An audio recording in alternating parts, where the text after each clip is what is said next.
de Daniel, el 11 y el 12. Y terminamos con las profecías de este maravilloso libro. Muy bien. Daniel se encontraba en un estado en el que él comenzó a leer algunas profecías de Jeremías, Daniel. Y cuando leyó en Jeremías que la cautividad babilónica era de 70 años y que estaban a punto de cumplirse los 70 años de la cautividad babilónica, entonces Daniel tenía este anhelo, como todos los judíos en aquel tiempo, de la promesa de los profetas de una restauración del reino de Israel y la venida de un Mesías. Entonces Daniel se hincó, dice el capítulo 9, que fue en el primer año de Darío, hijo de Asuero.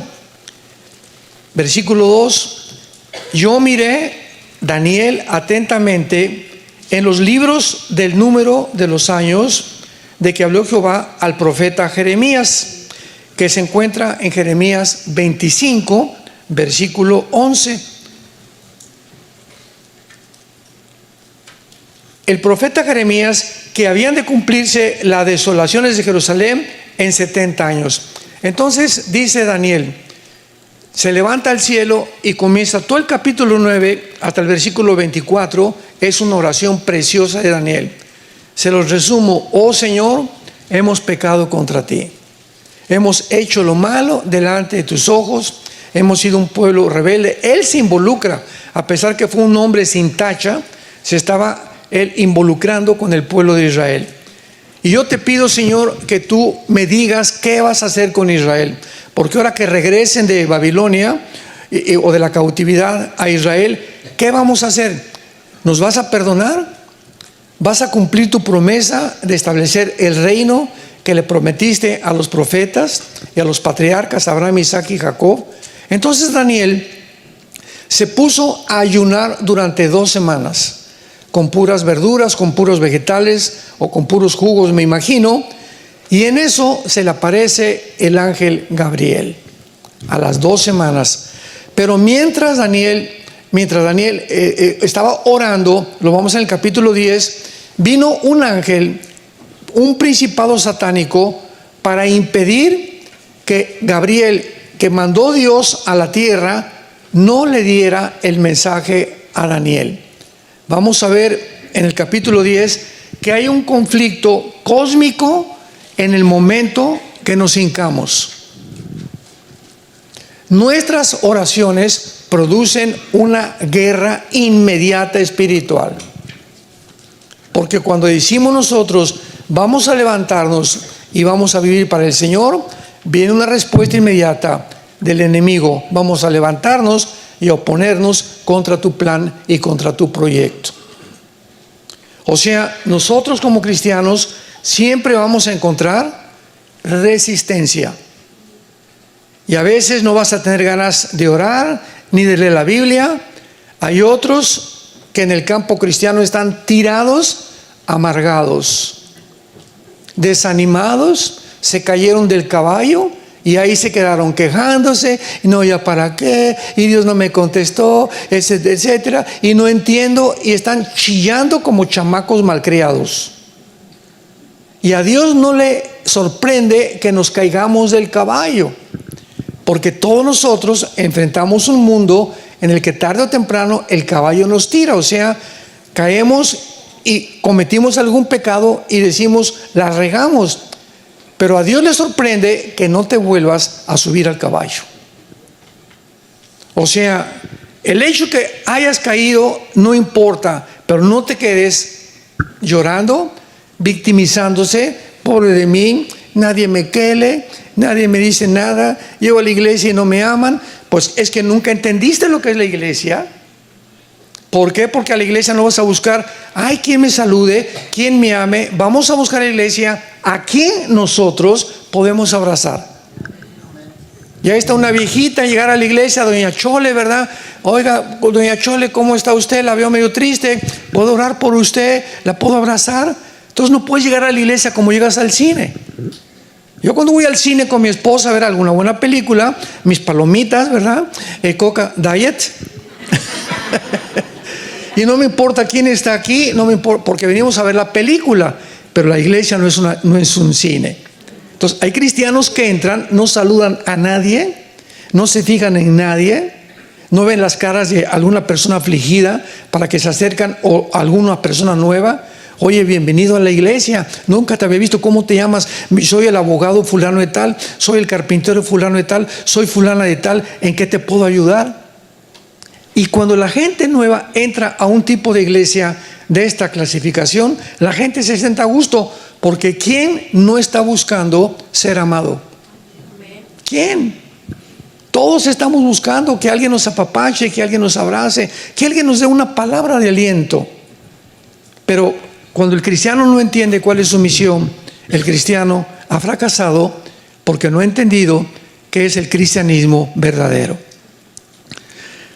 Entonces el ángel Gabriel le anuncia a Daniel claramente. Vamos a ver el versículo 16 para que veamos en qué puso Daniel. Esto es importantísimo en la profecía. Su centro, o en qué se basó Daniel para esta profecía. Versículo 16. Oh Señor, conforme a tus actos de justicia, apártese ahora tu ira y tu furor de sobre la ciudad de Jerusalén y tu santo monte, que es el monte donde Jerusalén está construida, que es el monte Sión. También se le llama el monte del templo.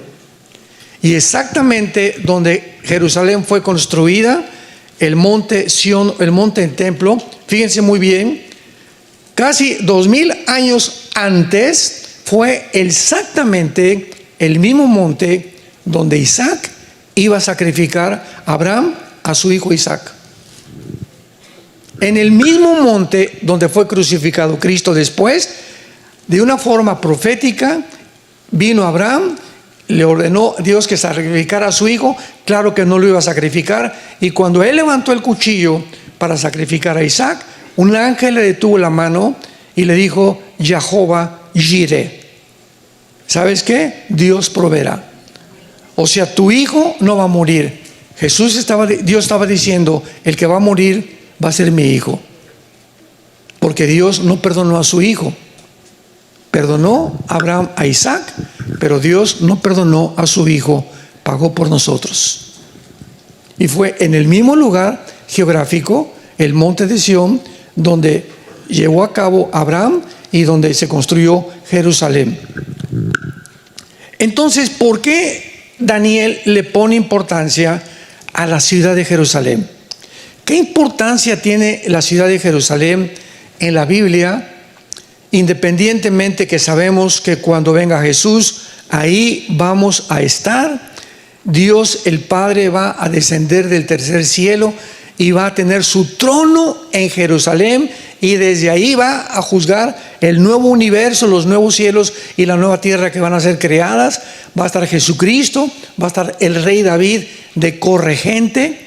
Bueno, es que en el Antiguo Testamento Dios escogió a Jerusalén, que fue descubierta por el rey David, y antes se llamaba Shalem, ahora es Jehu Shalom, que significa la ciudad de la paz. Entonces, antes se conocía como Salem o Shalem. En Génesis 14, acordémonos que llega Melquisedec a entregarle los diezmos. Bueno, Abraham le entrega los diezmos a Melquisedec, que es un tipo de Jesucristo, y viene de la ciudad de Shalem. Es la primera vez que aparece en la Biblia la palabra Shalem, o sea, no completa, porque cuando David la conquista, entonces ya es Jerusalén. Se llamaba también la ciudad de David, o la ciudad de la paz. Entonces hay una importancia en la ciudad de Jerusalén impresionante durante toda la Biblia, al grado que tanto judíos como musulmanes la respetan. Nunca ha habido un ataque de los ataques terroristas ni de los musulmanes contra la ciudad de Jerusalén. Han matado en Jerusalén locos, ¿verdad?, a otros judíos, a soldados, pero un ataque o una bomba de Hamás desde Gaza a Jerusalén, jamás. Porque también para ellos es una ciudad santa, principalmente cuando está ahí la mezquita de Omar y la cúpula de la roca, esa cúpula dorada grandísima que ven ahí en Jerusalén. Debajo de esa cúpula se encuentra enterrado el templo judío, que fue destruido en el año 70, cuando el general Tito Romano, hijo del emperador Vespasiano, entró a Jerusalén y no dejó piedra sobre piedra. Entonces ahora el templo está debajo de la cúpula de la roca y los judíos no pueden volver a ofrecer sacrificios desde hace casi más de 2000 años, porque el templo está completamente está debajo de la cúpula de la roca. Y si construyen y derriban la cúpula de la roca, se acaba el Medio Oriente. Viene una guerra porque los musulmanes nunca lo iban a permitir.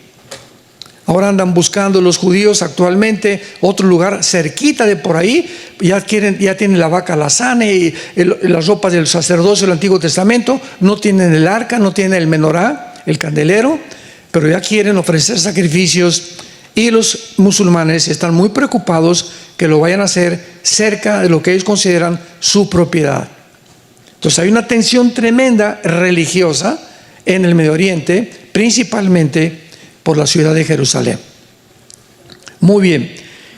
Y luego dice el versículo 17, Daniel: ahora Dios nuestro, oye la oración de tu siervo y sus ruegos, y haz que tu rostro resplandezca sobre tu santuario asolado por amor del Señor.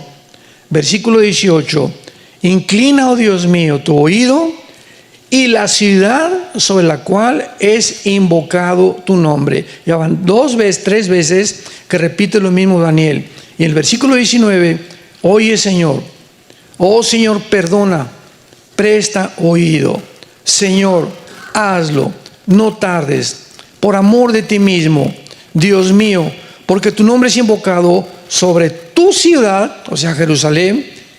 Y ahora le agrega Daniel: sobre tu pueblo. Entonces el ángel finalmente llega con Daniel y le revela una profecía que va a abarcar todo el tiempo en el que Dios tratará con Israel hasta el final. Y esta profecía se llama las 70 semanas de Daniel. Versículo 24.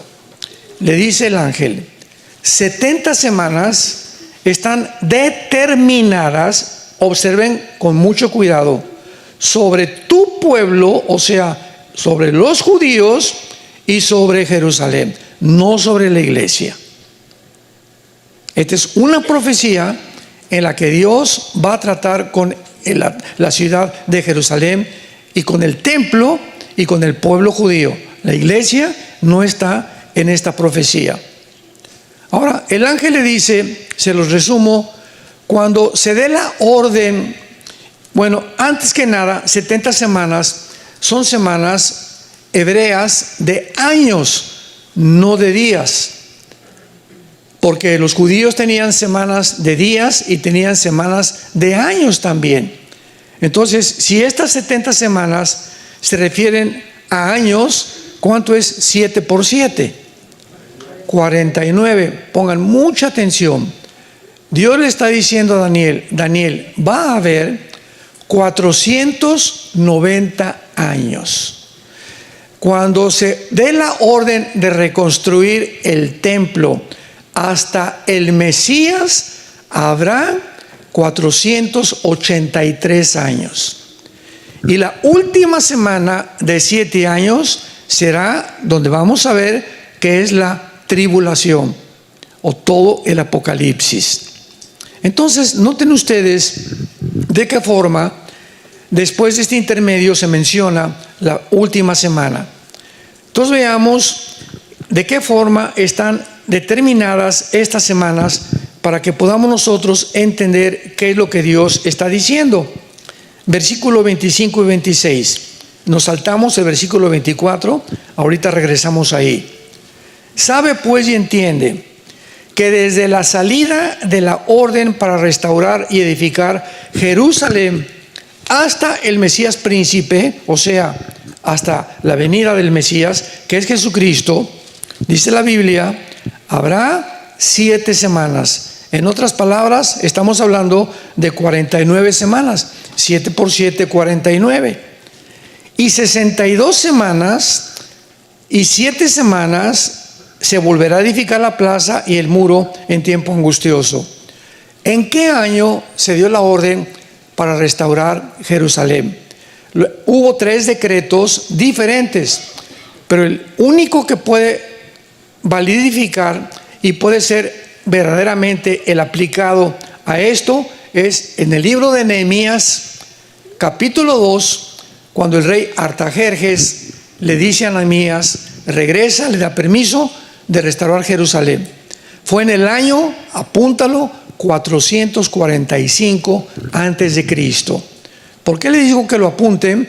Porque aquí encontramos una profecía matemáticamente exacta, donde se profetiza cuándo iba a venir la primera vez el Mesías Jesucristo.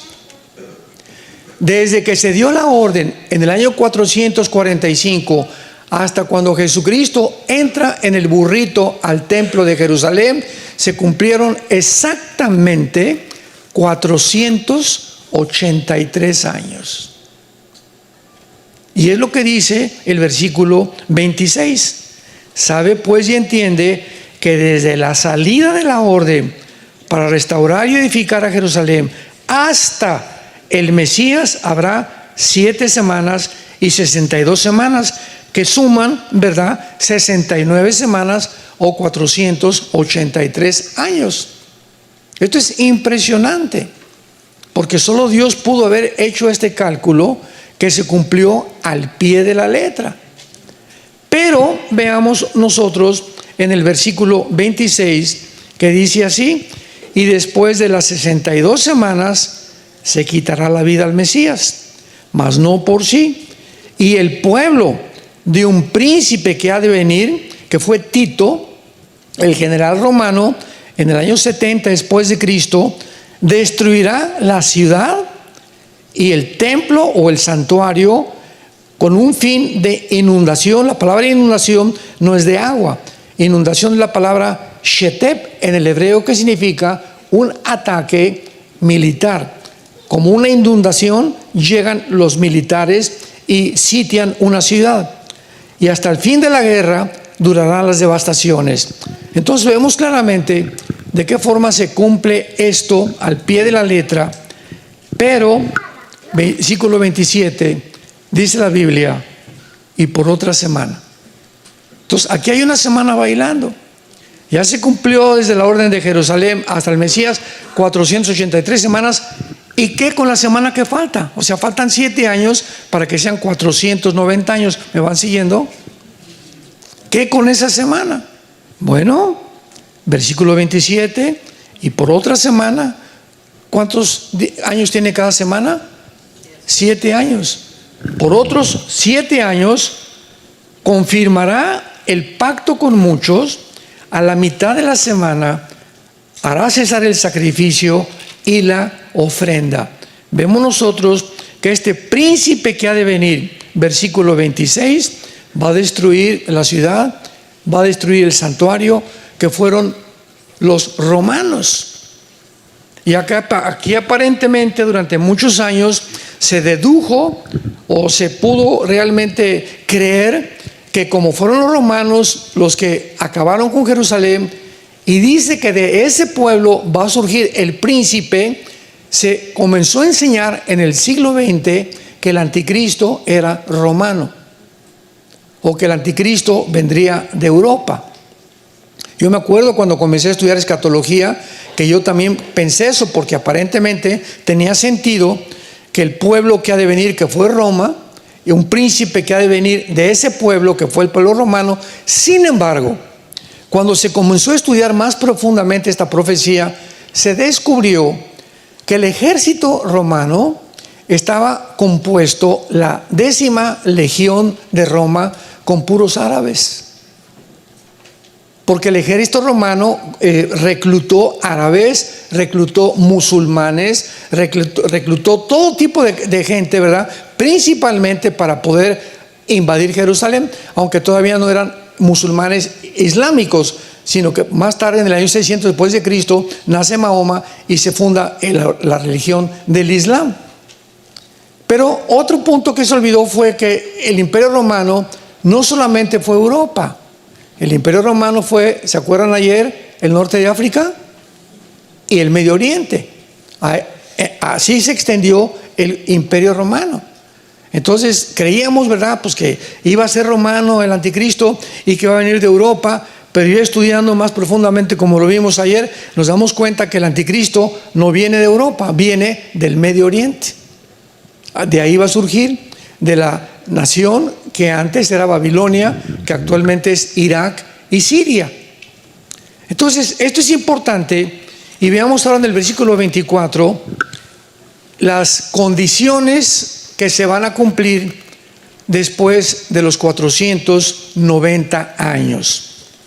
70 semanas están determinadas sobre tu pueblo, sobre tu santa ciudad, y veamos las 6 cosas que se tienen que cumplir para que Dios termine con su plan con Israel. Número 1, terminar la prevaricación. Esta profecía fue dada al pueblo de Israel, fue dada a los judíos, y la prevaricación y la rebelión contra Dios no ha terminado del pueblo judío. Ustedes lo saben. Los judíos ortodoxos nos odian a Jesús. El gobierno de Israel actualmente está completamente corrompido. Número 2, poner fin al pecado. El pecado fue expiado para la iglesia, pero no para Israel. Ahora, los judíos que se convierten ahorita se les llama judíos mesiánicos, que son individuos que aceptan a Jesús como su Mesías. Pero el pecado en general para la nación de Israel no se ha cumplido. Dice Romanos 11, 25 y 26, y luego todo Israel será salvo. ¿Cuándo? Cuando venga Jesucristo. Dice Apocalipsis 1:7, verán al que traspasaron y harán lamentación por él. Dice Zacarías 12:10, derramaré mi espíritu sobre Israel, se arrepentirán. Y luego Zacarías capítulo 13 versículo 1, y expiaré el pecado de Israel. Entonces esto no se ha cumplido, aunque muchos dicen que esto ya se cumplió con la iglesia, porque quieren decir que la iglesia sustituyó a Israel. Se llama la teología del reemplazo, que es una verdadera herejía. Expiar la iniquidad, traer la justicia perdurable, esto ni en la iglesia ni en Israel existe. No hay una justicia todavía perdurable, o sea, una justicia que perdure, que dure para siempre, hasta que venga Jesucristo.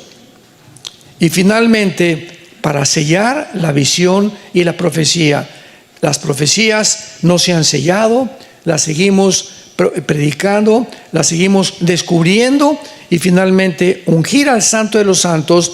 Y aquí no se refiere a Jesús, porque Jesús ya fue ungido, se refiere al templo.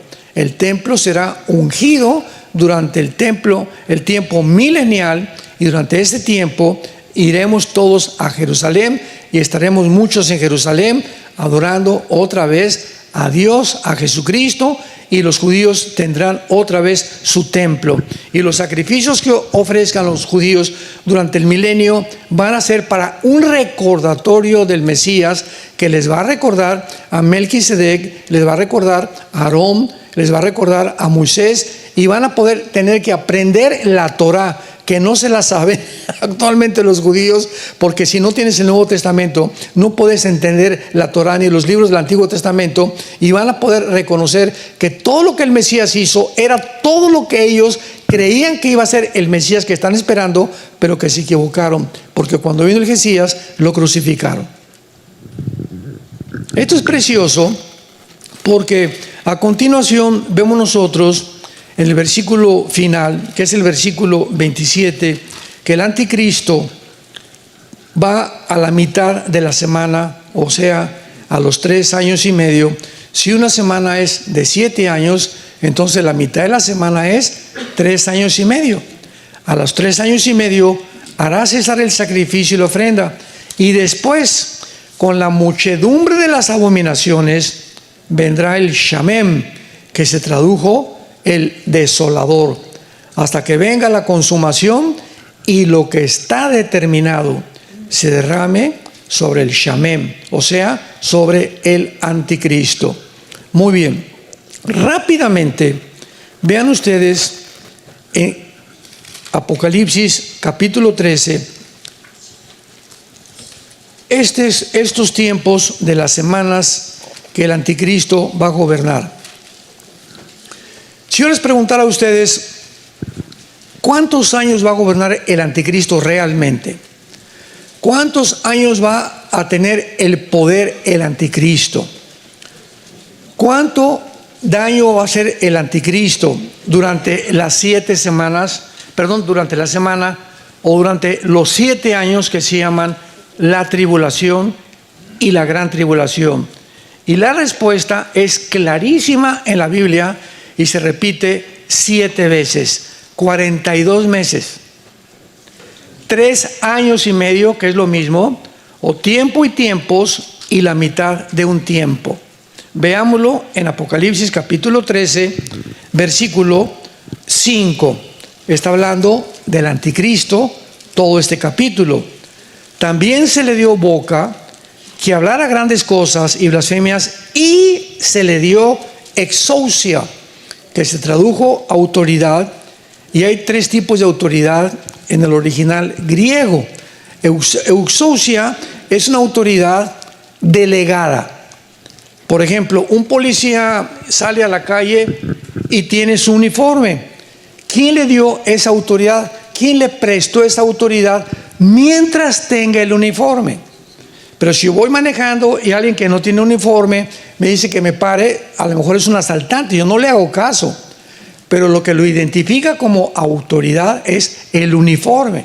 Entonces, esa autoridad que él tiene no es de él, no es propia, está prestada mientras use el uniforme.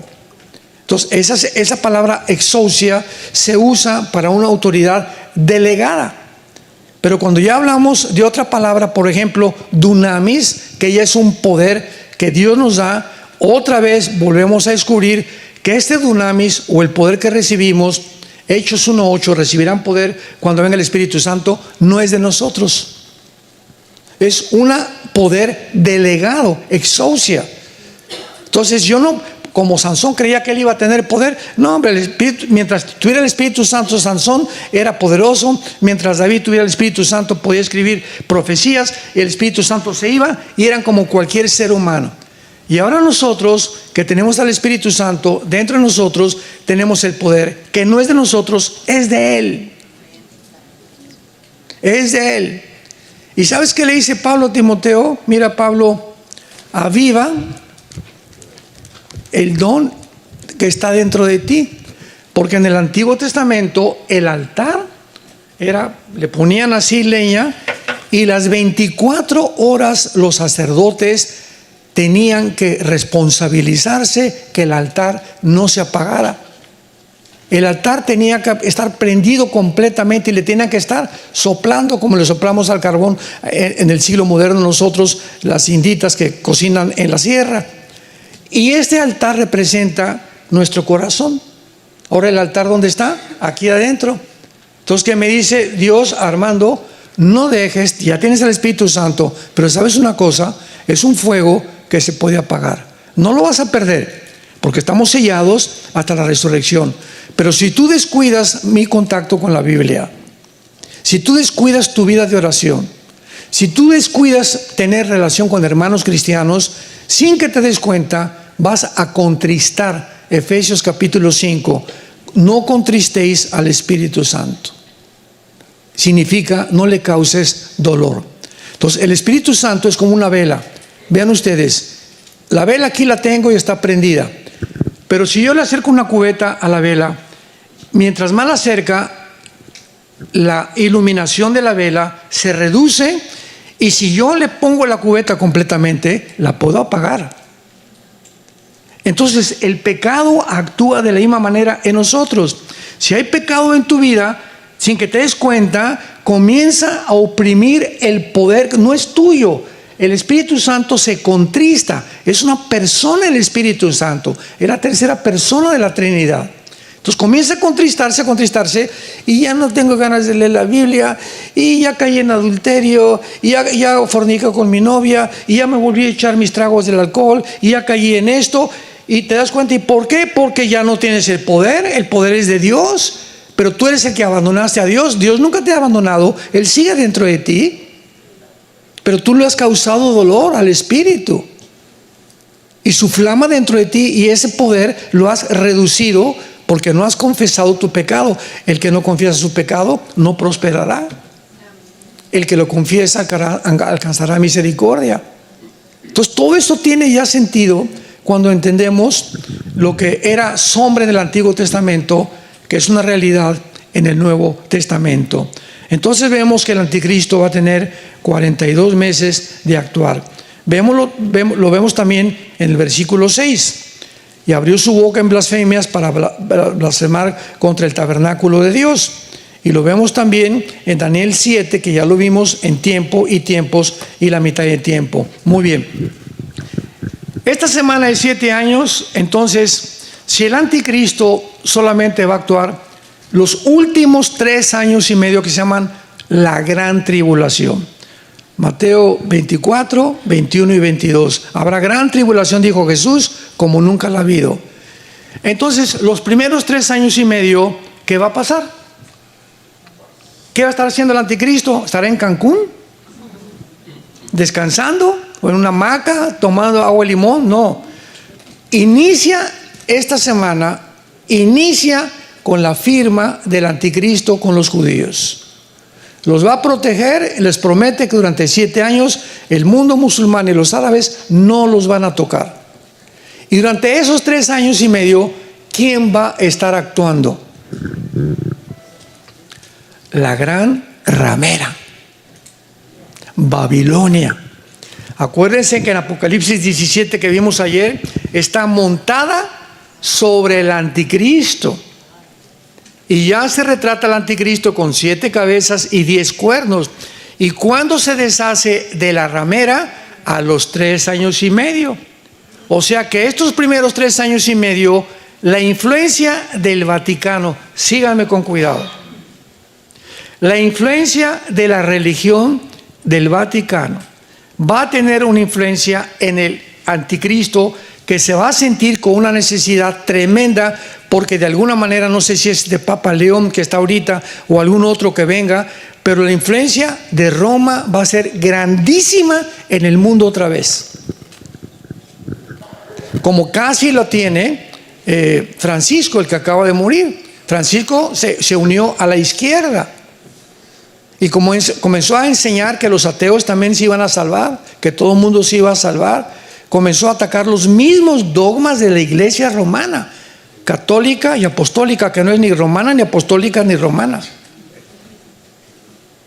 Entonces va a suceder el gano del Vaticano. Ya lo sucedió durante 18 siglos. El Vaticano controló Europa, y el sueño del Papa Francisco era el controlar, escuchen esto, era el controlar y administrar las naciones de Europa económicamente. Imagínense nada más la religión metiéndose, ¿verdad?, de la magnesia, revolviéndola con la gimnasia.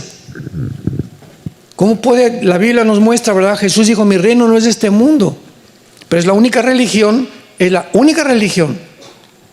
Vaticano, que tiene un asiento en las Naciones Unidas. No el Islam, no el budismo, no, ninguna otra religión, no el zoroastrismo, es la única religión que tiene voto en las Naciones Unidas. Ahí tiene un asiento. Es la única religión que tiene banco, que tiene una ciudad, que tiene policía y que tienen el derecho de estar independientes completamente del gobierno de Italia. dentro del territorio italiano. Entonces, durante estos 3 años y medio, se inicia una persecución religiosa contra nosotros. El anticristo va a estar como los chinitos, nomás mirando desde lejos. Y va a permitir que la ramera haga todas esas cosas. Y a los 3 años y medio, va a decir el anticristo: ya me cayeron gordos, ahora vamos a quemar el Vaticano, y ahora aquí solamente truenan mis chicharrones. De aquí en adelante yo soy Dios. Segunda de Tesalonicenses capítulo 2, versículo 3 y 4. Y entró al templo y se hizo Dios. Y en los últimos 3 años y medio ya no es religiones, es la religión del anticristo. ¿Y cuál es la religión del anticristo? El Islam. Y al final él se proclama nada más Dios, porque el Islam es la única religión monoteísta junto con el cristianismo, a excepción de los hindúes, ¿verdad?, que tienen 6 millones de dioses, etcétera, etcétera. Y por eso ha sido tan atractiva durante mucho tiempo. Muy bien. Entonces, una vez que podemos entender esto, nos brincamos al capítulo 10 y encontramos la respuesta, y se describe el encuentro del ángel en el cielo como un principado satánico. Daniel ora, Dios manda la respuesta, y ahí en el cielo un principado satánico, ahorita vamos a ver quién es un principado satánico, obstruye que el ángel Gabriel llegue a la tierra a entregarle la profecía de las 70 semanas a Daniel. Satanás, Lucifer, está completamente interesado en que ni el pueblo judío ni nosotros conozcamos el plan de Dios. Entonces venía el ángel Gabriel del cielo y se le atraviesa un principado satánico durante 2 semanas. Imagínense la lucha que hubo, una lucha literal en el espacio, en la dimensión espiritual, entre un principado satánico y un ángel de Dios, al grado que el ángel no podía contra el principado satánico, le tuvo que mandar pedir ayuda al arcángel Miguel. Entonces nos tenemos que dar cuenta del poder de las tinieblas. La brujería es real. Cuando alguien le hace una limpia, es real. Entran espíritus y comienzan a operar en esa persona hasta llevarlos a la locura. La brujería, por eso es muy común ver que las brujas son ya, todas son viejitas y con una escoba, ¿verdad? Así pintan a las brujas. Yo cuando fui a Catemaco, Veracruz, que es el centro de la brujería en México, veíamos, ¿verdad?, una señora así, pero porque había cantidad de brujas, pero así parecían de 85, 90 años. ¿Qué edad tiene? 40 años. ¿Cómo de 40 años y parecen de 85? La brujería termina con la salud física, termina con la salud mental, obstruye completamente la dirección. Una persona que le lean las cartas tarot, la lectura del café, la bola de cristal, la comunicación con los muertos y con los espíritus, todo eso, Deuteronomio capítulo 18 del 10 al 12, prohíbe en el Antiguo Testamento la astrología, la brujería, la magia blanca, las lecturas de café, etcétera, etcétera, porque pertenecen al mundo de las tinieblas. Esto no es chiste, es real. Y cuando sabemos el poder tan grande que tiene Satanás,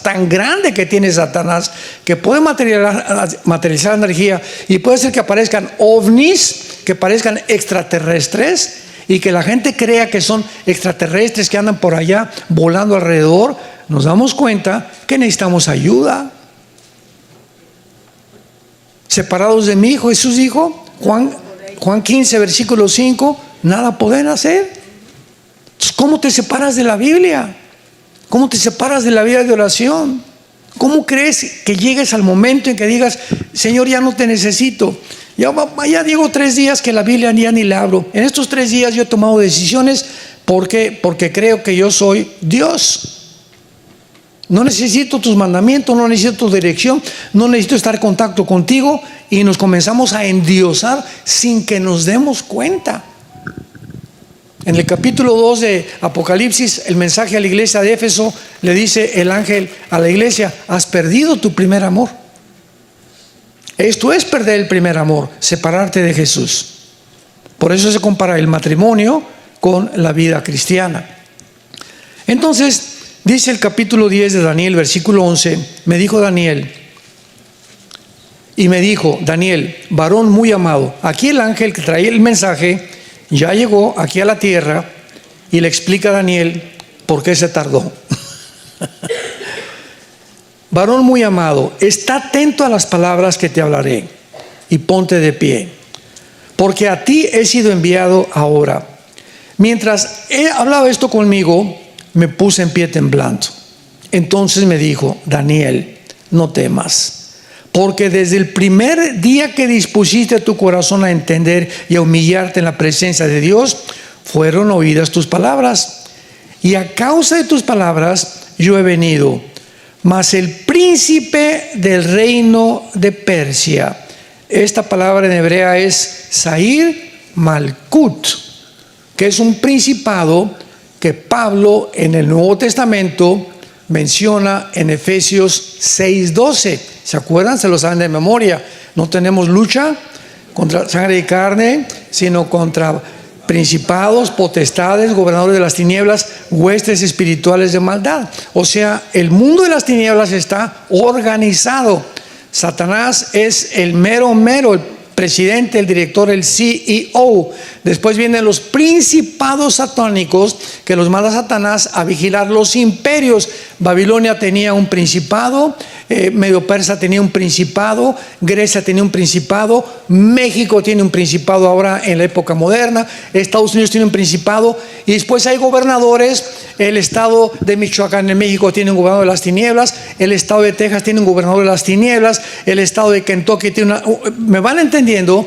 Y los huestes espirituales son los demonios que hacen el trabajo sucio, son los que se meten a las personas.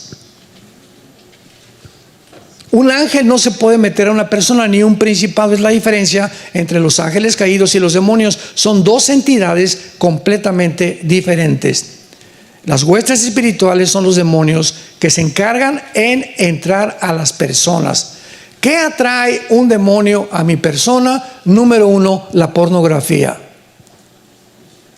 Número 2, si estoy practicando la hechicería. Número 3, una rebelión continua ante los mandamientos de Dios. Y número 4, serle infiel a mi esposa. Atrae los demonios a tu vida. Y sin que te des cuenta, comienza a afectar tu mente, tu cuerpo, tu trabajo, tu familia, a tus mismos hijos si son menores de edad.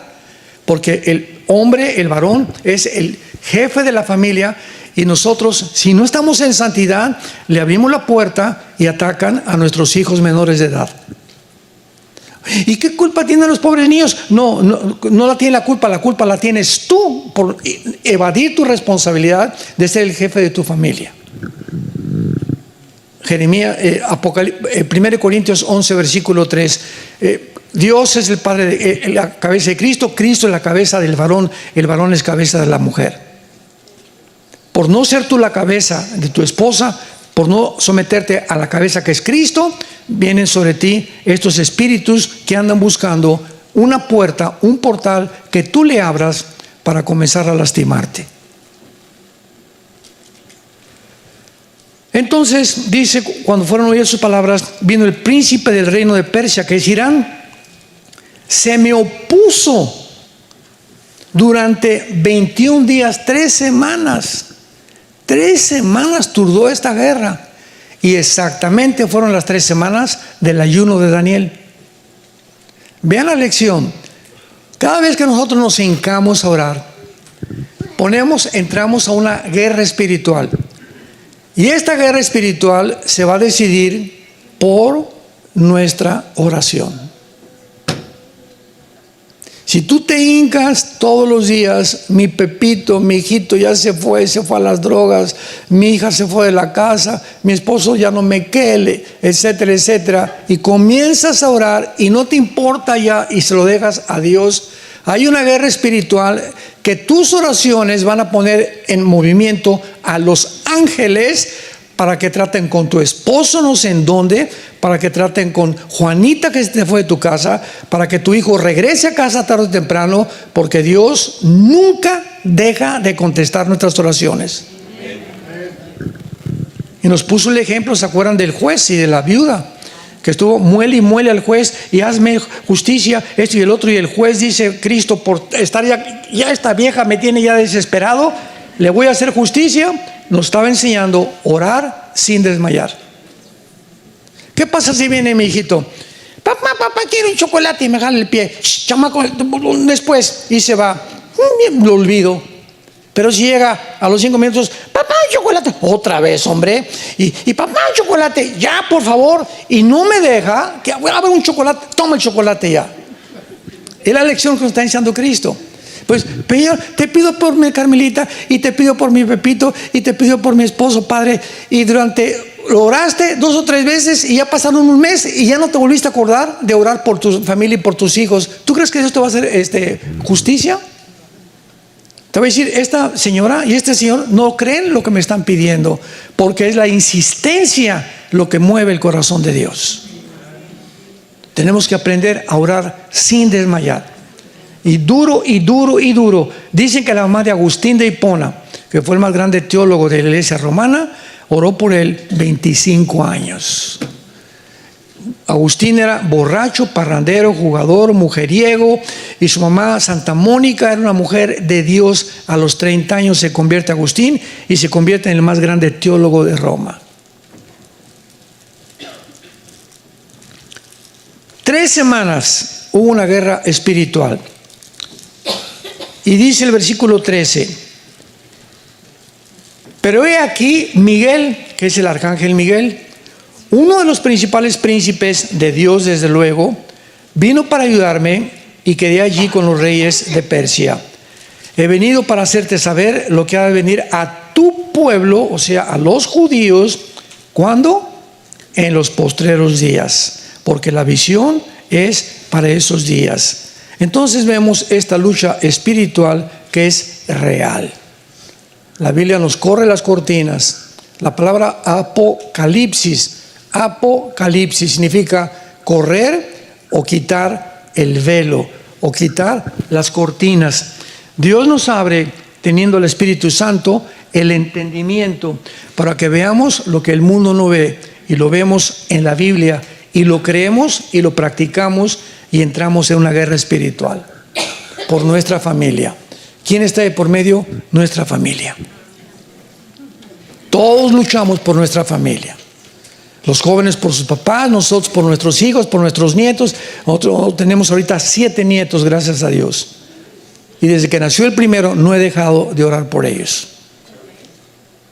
Tengo un testimonio muy grande que darles rápidamente, ¿verdad? Teníamos un hijo, mi esposo y yo, que hace 10 años se fue de la casa y no nos hablaba. Vino anoche a buscarme al hotel.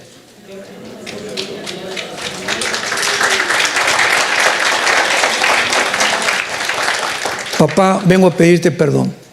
10 años. Con 2 nietos que tengo que están allá en Dallas. Te vengo a pedir perdón. Quiero hacer las paz contigo. Quiero buscar una iglesia. Quiero seguir a Jesús. Quiero que me perdones. 10 años orando por él. Dios contesta las oraciones. Padre, cuán bueno eres. Te alabamos y te bendecimos por la grandeza de tu misericordia para con nosotros. Oh Señor, que todas estas enseñanzas que nos dejas en la Biblia podamos aplicarlas y corroborar, confirmar, demostrar con la experiencia que tú contestas tarde o temprano nuestras oraciones, porque tú eres un Dios bueno, misericordioso. Yo soy Jehová, que te unjo con misericordias cada mañana. el que sacia de bien tu boca, el que te corona de favores y misericordias, el que sana todas tus dolencias. Yo soy Jehová, el que te proveo, el que di mi vida en una cruz por ti. Mi hijo fue muerto y crucificado y enterrado y resucitado a los 3 días, para que ahora tú ya no vivas para ti, para que le entregues tu vida a mi Hijo Jesucristo y para que